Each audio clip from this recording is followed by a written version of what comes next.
The New York Times had their moment with it. You know, I mean, it was such a gigantic. Well, I think about this all the time. It's Charleston, West Virginia, right? What does someone in New York City care about what happens in Charleston? Maybe not much.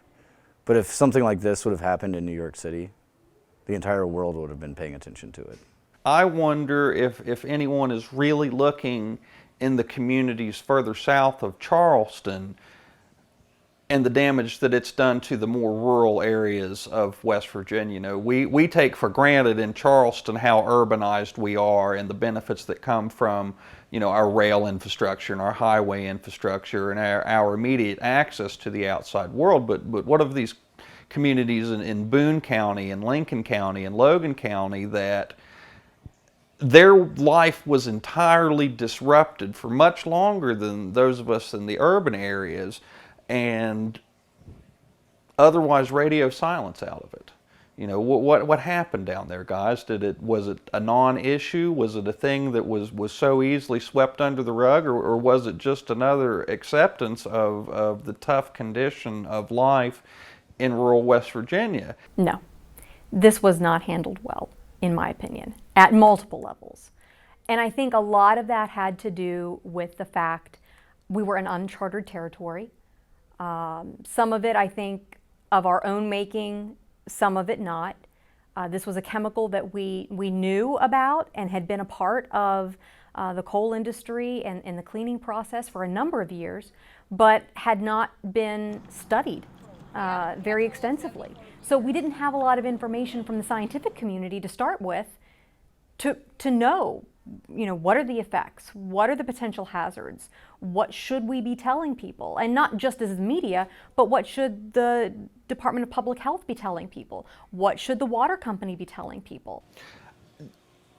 To put it very bluntly, the chemical leak into the water system in Charleston was an embarrassment for the entire state that we will feel for years and years to come. We talk so much in West Virginia about wanting to attract outside people to come in and locate here.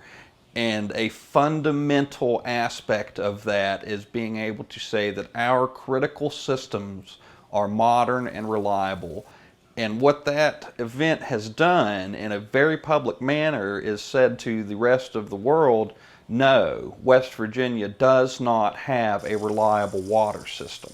Most of our major population centers are built on top of industrial era water and sewer systems, combined overflow. In some places there's still terracotta pipes.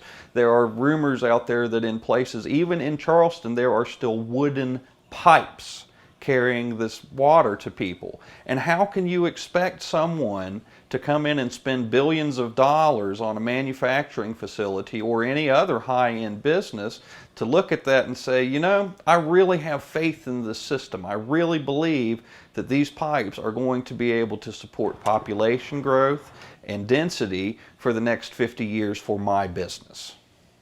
Fine that we have all of this. We have all of this information on water quality, say.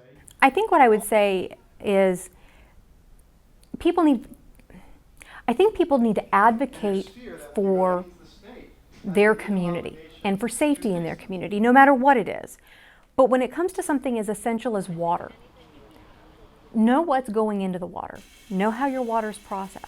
Understand what potential hazards there are along the waterways which feed your particular system.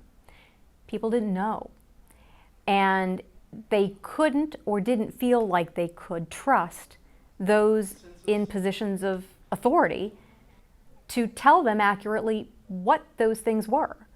You know, we learned through this process that there really hadn't been an oversight process for above ground storage facilities in West Virginia.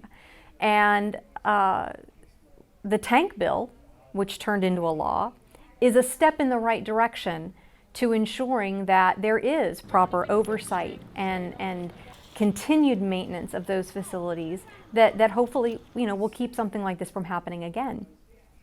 But I think people really need to advocate for their own safety and for their community's safety and be informed. and hold people accountable. That's media's job. Media is supposed to hold people, particularly government and public officials, accountable. And this was an example where we were able to shine a spotlight through this series of events on big holes in the system. Now it's the public's turn to respond to that and demand action.